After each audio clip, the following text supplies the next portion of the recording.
Hey, what's going on, Autohaus social family? It's Nash Shriny. I'm very excited to be here today. We are filming our very first episode ever of Atlanta Street Stories, and we've got Andrew Gladen coming in his beautiful Porsche 993. Excited for him to show up, and he's actually pulling in right now in his beautiful car. When he gets in here, we're going to head down to the lounge, have a couple of drinks. We're going to talk cars and community and see what Andrew's really about. Here's my friend Andrew. What's up, my man? Good to see you, man. Good seeing you. How's everything been? Good. Whew, glad things got AC. Good thing a 993 got AC that runs right? Absolutely. Hey man, let's head down to the lounge and let's have a beer too, and let's talk cars and community. Hello, Autohaus social family. My name is Nash Shriny. I'm really excited to be here today with Andrew Gladen. This is our very first episode ever of Atlanta Street Stories, so we're grateful to be here and glad you could be here with us on this journey.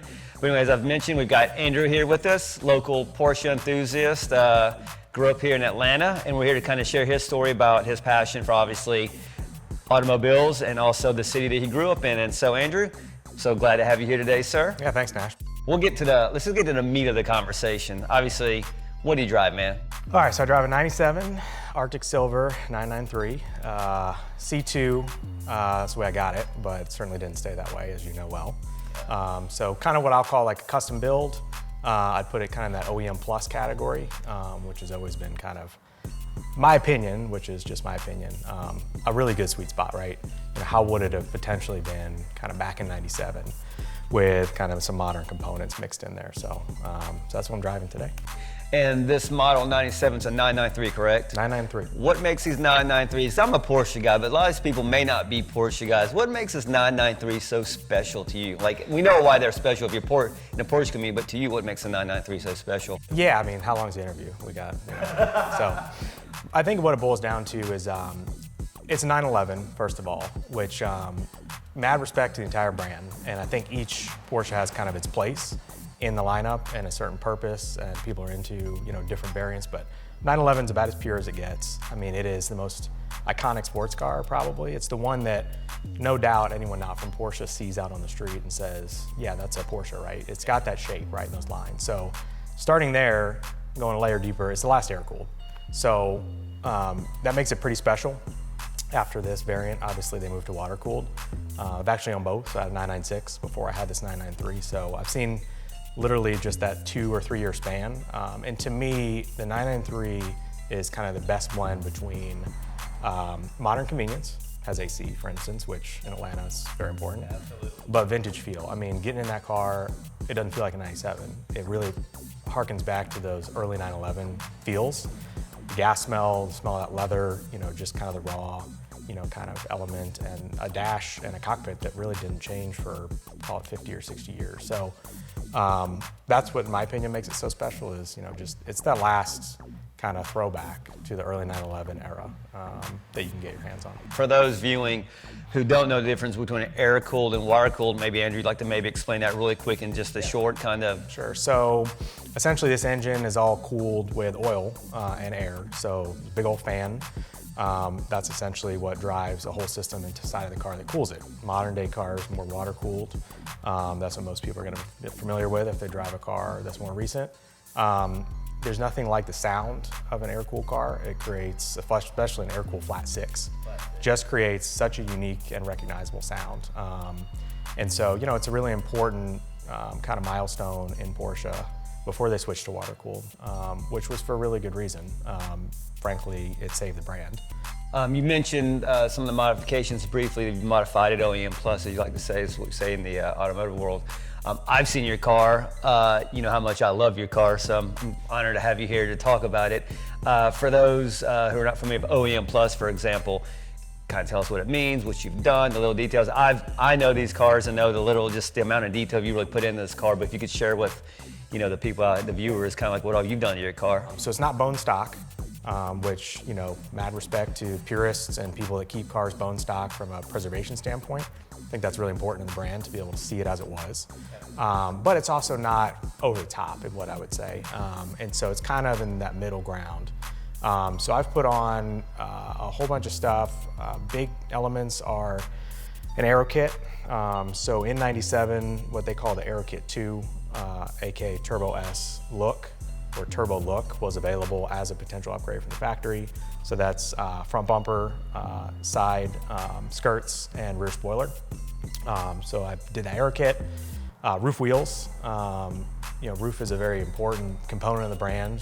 They happen to be the only group outside of Porsche that's actually certified to not only do modifications, but then revin those numbers. So Porsche's granted them that license, which is, if you know Porsche's, pretty nuts. Roof wheels, monoblock, super iconic, very 90s. I think they were made for that car personally. And then a lot of interior mods, and so new seats. I did some backdated basket weave seats. Again, that cockpit is so, in my opinion, early 911 more than it is like 996, 997, that I really wanted to kind of do some backdate seats to give it kind of that earlier 911 look. Periodic radio, gauge rings, e-brake, handles, I mean, literally all those touches, like you said. Oh yeah.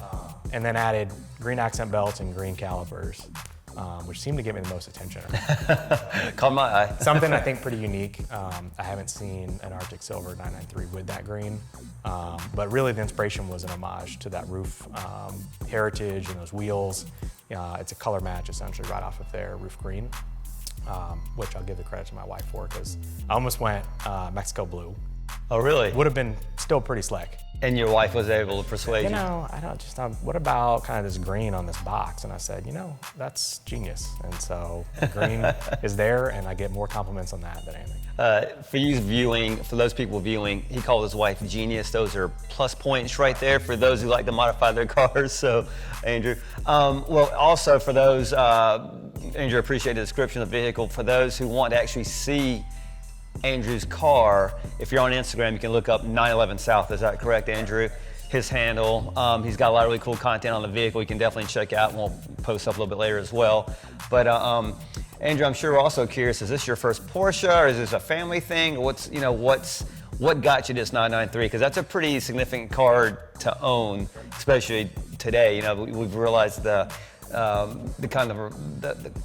ownership has gotten a little bit harder for these cars to get into these cars. They're not like they were like 20 years ago and whatnot and stuff, or even 15 years ago. So you're in a pretty premium car now. Is this your first Porsche, or has this kind of been like a family thing? What's the story behind that? Yeah, so it's really been a family thing. Growing up my whole life, for the most part, say starting about 7 or 8 years old, I've been around the brand. My dad, when I was about 7 or 8, bought a 996 triple black cab, beautiful car. And for him, that was a very important milestone. He came from a family with him being the only college graduate from a whole line of people before him, really self-made. And that was kind of his I made it moment, I think. And I had a ton of respect for that. It's something that became a really regular staple of our relationship as I grew up. So we got very involved with the Porsche Car Club of America, PCA, here in Atlanta. Originally did the things you'd want to do with a car that's only 2 years old. So Concours, including full undercarriage Concours, because the car was in great shape, no rock chips, super clean.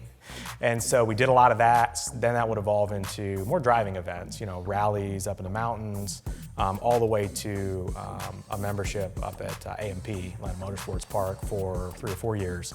We really had the car dialed in for more of a track setup. So almost kind of everything that they had to offer. He and I would do that once every weekend practically. So very special element of me growing up around that. Unfortunately passed 2 years ago, about 2.5 years ago. And it was sort of his goal to really leave me that car. So my mom's still around, which is great. Obviously, everything went to her except the car, because he really wanted me to be able to continue that journey and that experience. So I drove the car for 2 years, and it was great and really enjoyed it. But to your point, the air-cooled Porsches just have this real, you can really just gravitate to those, right? And so that was always a dream of mine, even more so as I started researching, different models. And so I really wanted to pursue that.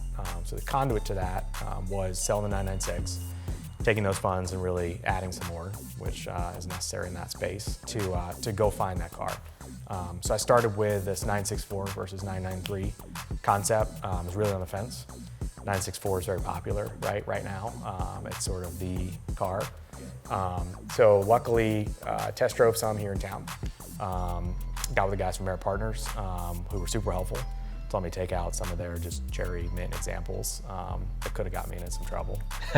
I'm one of those because they specialize in low mileage examples, as you know. But oh yeah. Really, after that, I said, look, 993 is it. It's got some of those creature comforts, a few of the nannies, kind of your traction control, ABS, a little bit of that, so it's kind of the sweet spot for me. And then the search started. So I searched for 3-4 months and actually found a really good example. Only problem was it was up in Canada. Canada, oh wow. So it was in Toronto, Renlister, Renlist Forums member, listed it, and for me it was perfect for a few reasons. One, it was a C2, it was a base Carrera, and so I knew I wanted to do a build. And so I did not want to get something already done because I would have been bored. Yeah. Honestly, that's not my style. I want to put my touch on it. So base C2, mileage was just right, about 100K. It was driven, it is a driver, but well taken care of. And that's really what I was looking for. I had planned to drive it. I had planned to daily drive it, which I've done for almost a year. And so it was right. So flew to Toronto, sight unseen, met with the seller, did a PPI, did the transaction all one day, and then started the drive home. So over 1,000 miles. Oh wow. Which, when I tell people that, they're like, there's no way I would ever drive that far. But I can tell you that is the best way to get to know a car you just purchased. Absolutely. Is to drive it a long way. And so I highly recommend doing that, even if it's not one that you did purchase. But it's home in Atlanta, and that's when the build started almost a year back to.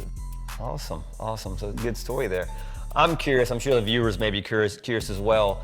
If you were to pick top 3 restaurants that you and your wife like to enjoy, whether it's casual or fine dining, like what would be the 3, and do you think those 3 kind of represent Atlanta? Yeah, that's tough, because as you know, there's a lot of food. There is a lot of food. But I would say, so we'll put these in some categories. If date night, super nice, good occasion, something really important, I'd probably say Miller Union is probably my favorite restaurant in town. Consistent, there's a lot of restaurants in that category, but they're just consistently amazing. The barbecue scene here is really good. There are a lot of options. I love Community Q, Fat Mats, all that. But for me, the essence of just straightforward is probably Daddy D's off MLK. Oh yeah. That place is legit. It is. Styrofoam plate, the whole deal.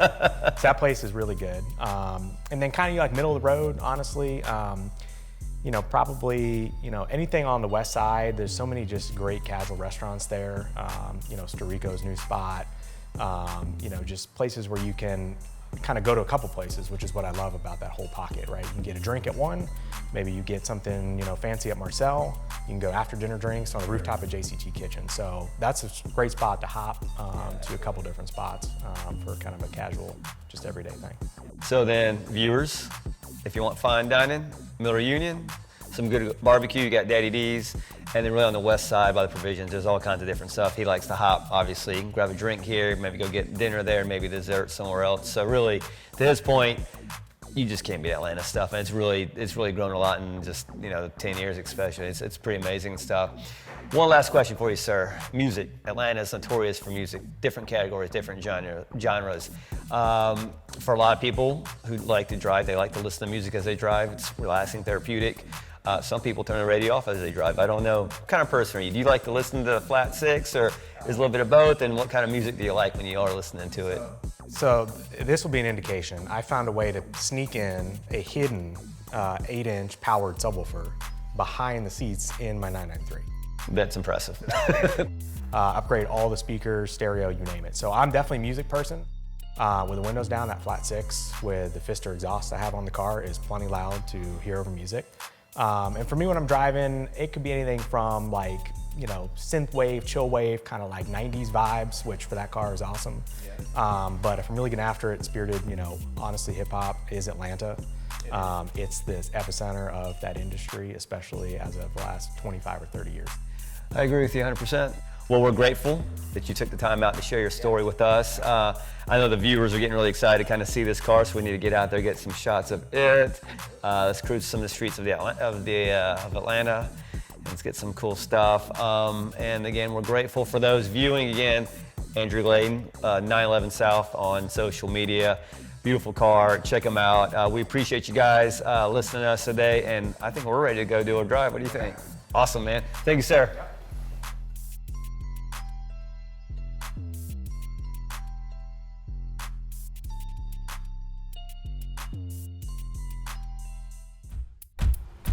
I want to thank you guys all for tuning in to our very first episode of Atlanta Street Stories. If you've got a story to share, we'd love to hear from you, so please reach out to us at Atlanta Street Stories Instagram page, or you can shoot us an email at atlantastreetstories@gmail.com. I want to thank Andrew again for coming in his beautiful 993 Porsche. If you want to know more about Andrew, check him out at 911 South on Instagram. And I want to give a big shout out to my guys at XC Films for another phenomenal video. I'm looking forward to hearing from you guys out there. You got a story to share? Let us know. We'd be happy to share it. Cheers.